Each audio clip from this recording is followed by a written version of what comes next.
Hello everyone, आपका स्वागत है मेरे YouTube channel smart learning by SK में। आज हम पढ़ने वाले हैं इंडिगो, जिसे लिखा है सत्यजीत रे ने। दोस्तों, ये स्टोरी बहुत ही थ्रिलिंग है, बहुत ही हॉरर टाइप की है, बहुत ही इंटरेस्टिंग स्टोरी है, बड़ा मज़ा आएगा। चलिए शुरू करते हैं।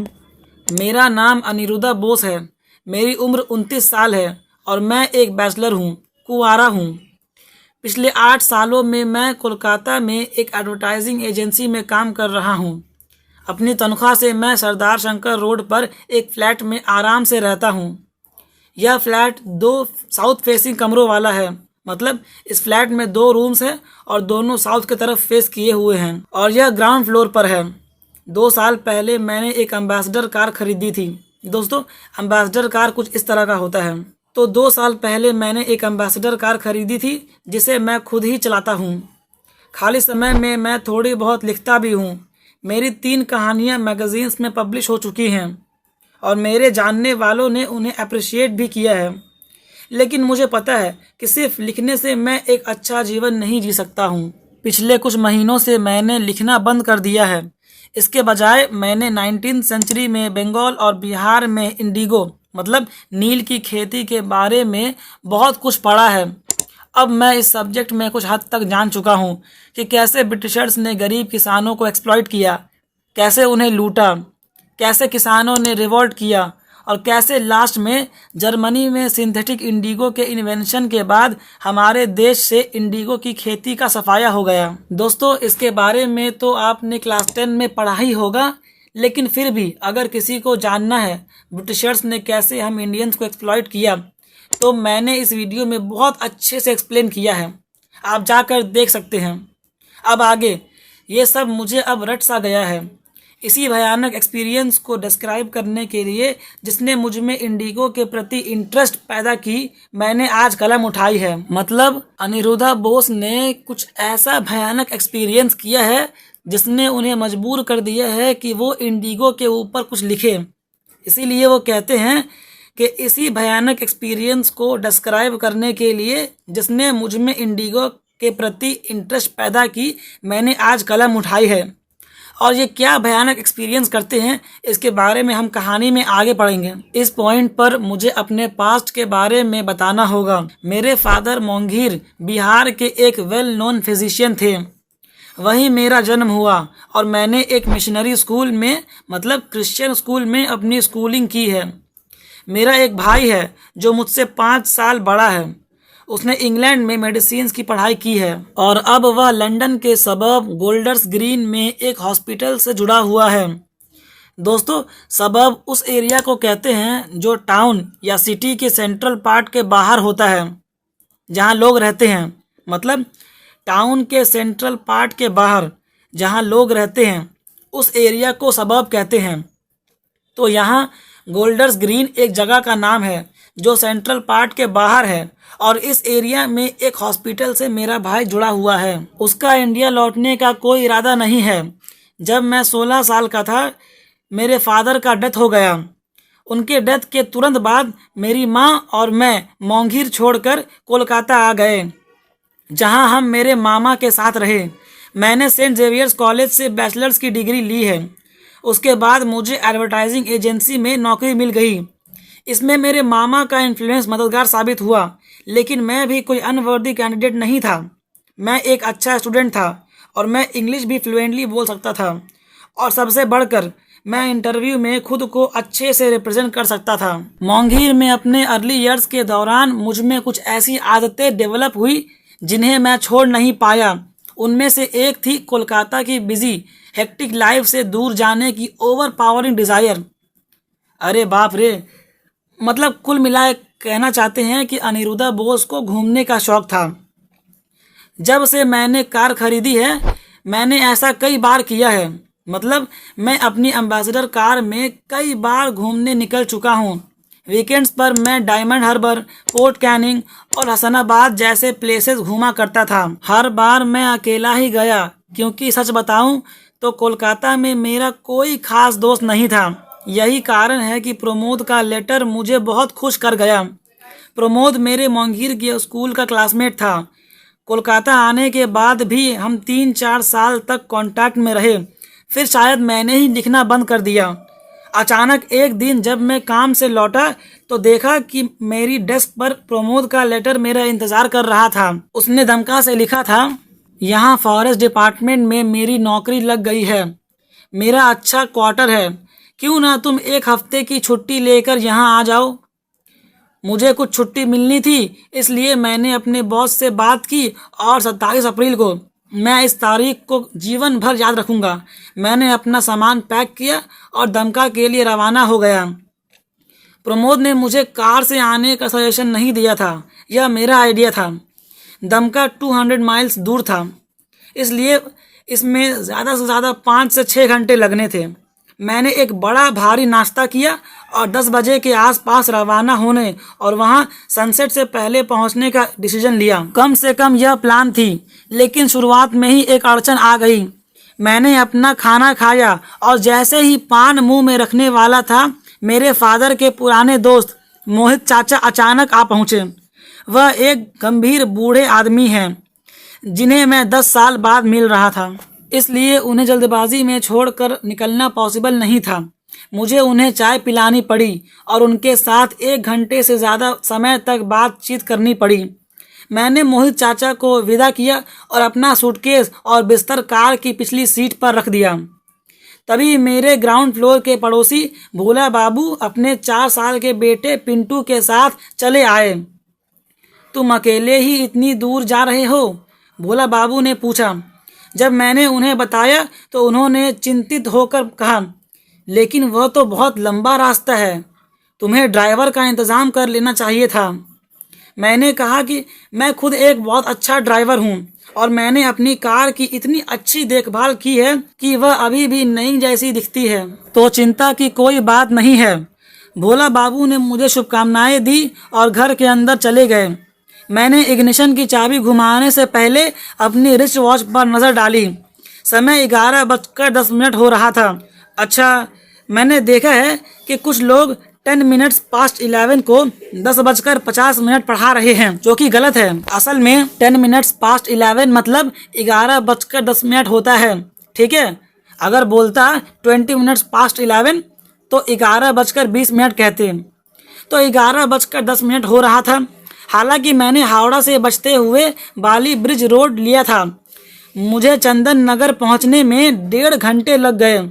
इन पहले 30 माइल्स में मैं गंदे और निराश करने वाले शहरों से होकर गुजरा, जिससे कार ट्रिप का मज़ा पूरी तरह से ख़त्म हो गया। मतलब शुरू के 30 माइल्स बड़ा बोरिंग गुजरा, जिससे अनिरुद्धा बोस को कार चलाने में मज़ा नहीं आ रहा था। लेकिन इसके बाद जैसे ही कार खुले मैदान में आई, नज़ारे जादुई से हो गए। शहर में कहाँ ऐसे साफ नीले आसमान दिखाई देते हैं जो चिमनी के धुएं से फ्री हो, मतलब जहाँ चिमनी का धुआं ना हो और इतनी शुद्ध, इतनी प्योर हवा मिलती हो जिनमें मिट्टी की खुशबू हो। करीब 12:30 बजे जब मैं बर्दवान के पास पहुँचने वाला था, मुझे जल्दी खाने के नतीजे का एहसास होने लगा। मतलब अनिरुद्धा बोस को भूख लग गई है। भूख लगने के कारण मैं रास्ते में आने वाले स्टेशन के पास रुका, एक रेस्टोरेंट में गया और टोस्ट, ऑमलेट और कॉफ़ी का हल्का लंच किया। फिर मैंने अपनी ट्रिप फिर से शुरू की। अभी मुझे 135 माइल और जाना था। बर्दवान से 20 मील की दूरी पर पानागढ़ नाम का एक शहर था। वहाँ मुझे ग्रैंड ट्रंक रोड छोड़कर इलम बाज़ार की ओर जाना था। इलम बाज़ार के रास्ते सूरी और मसंजोर के रास्ते दमका की ओर जाना था। अनिरुद्धा बोस को जैसे ही पानागढ़ के मिलिट्री कैंप दिखते हैं, उनके कार के पिछले हिस्से से एक धमाके की आवाज़ आती है। मेरे टायर में पंचर हो गया था। मैं नीचे उतरा। मेरे पास एक स्पेयर टायर था जिसे मैं आसानी से लगा सकता था। यह सोच कि दूसरे कारें तेज़ी से गुजरेंगी और उनके अंदर बैठे लोग मेरे सिचुएशन पर हंसेंगे, बिल्कुल भी प्लीजेंट नहीं था। मतलब अनिरुद्धा बोस के दिमाग में ख्याल आता है कि जो भी कार्स यहाँ से गुजरेंगी उनमें बैठे लोग मुझे स्पेयर टायर फिट करता देख हंसेंगे, जो मुझे बिल्कुल अच्छा नहीं लगेगा। फिर भी मैंने डिक्की से जैक निकाला और काम पर लग गया।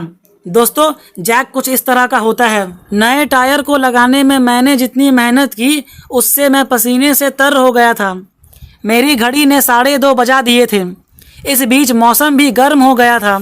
1 घंटे पहले तक जो ठंडी हवा चल रही थी और बांस के पेड़ों को झुका रही थी, वह अब बंद हो गई थी। अब सब कुछ रुका था। मतलब 1 घंटे पहले इतनी तेज़ हवा चल रही थी कि वो बैम्बू ट्रीज को बहुत ज़ोर से हिला रही थी, बट अब हवा का कोई नामो निशान नहीं था।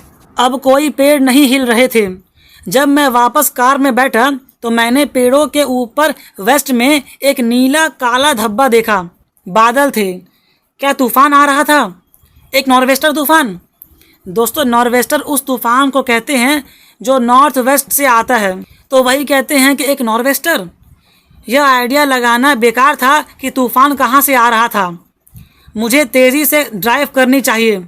मैंने फ्लास्क से गर्म चाय निकाली और अपनी ट्रिप फिर से शुरू की, लेकिन इलम बाज़ार पार करने से पहले ही मैं तूफान के चपेट में आ गया। मैंने पहले भी ऐसे नॉर्वेस्टर तूफान को एंजॉय किया था, लेकिन अपने कमरे में बैठकर, और खुद को इस मूड से मेल खाने के लिए टैगोर की पोएम्स खुद को सुनाई थी। मुझे इस बात का अंदाज़ा नहीं था कि खुले मैदान में ड्राइविंग करते समय ऐसा तूफान दिल में डर पैदा कर सकता है। बिजली कड़कने की आवाज़ हमेशा मुझे अनकंफर्टेबल महसूस कराती है। वो हमेशा नेचर की बहुत ही बुरी अनप्लीजेंट साइड दिखाती है।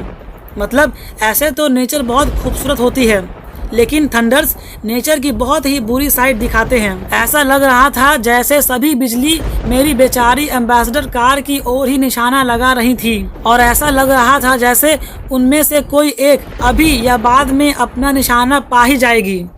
इस खतरनाक सिचुएशन में मैं सूरी से होकर गुजरा और मैसेंजर की ओर जाने वाले रास्ते पर था कि अचानक एक और धमाका हुआ, जिसे कोई भी बिजली कड़कने की आवाज़ नहीं समझ सकता।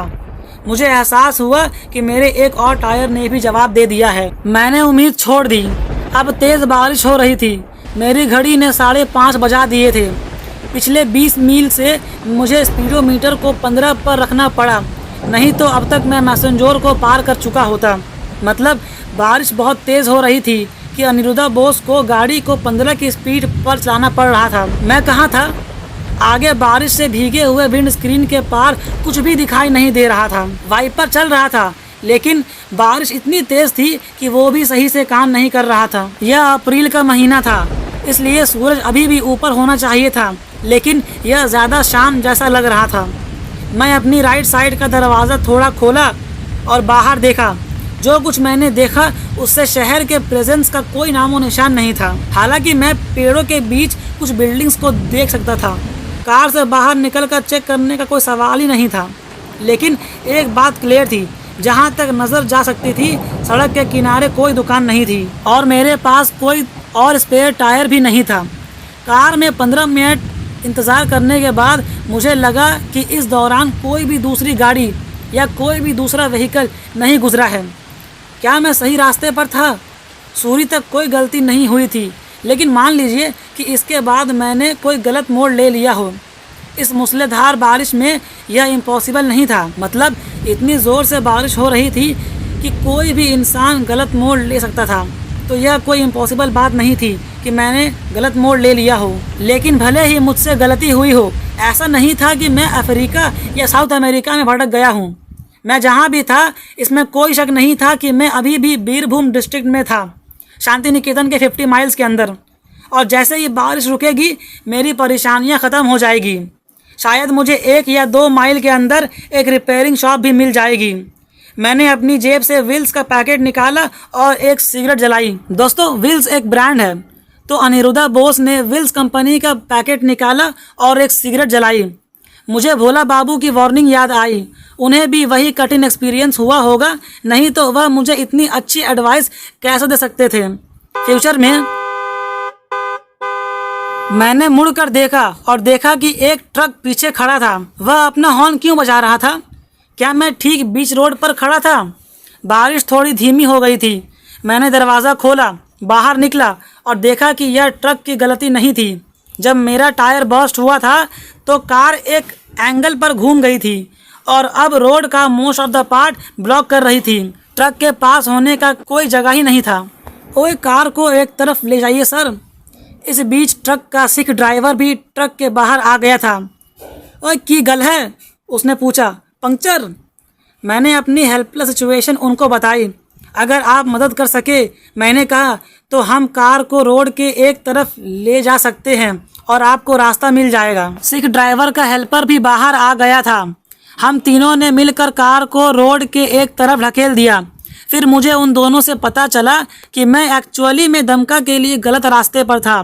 मैंने गलत मोड़ ले लिया था और अब सही रास्ते पर वापस आने के लिए मुझे 3 माइल्स पीछे जाना पड़ेगा। मुझे यह भी पता चला कि आसपास कोई रिपेयरिंग शॉप नहीं थी।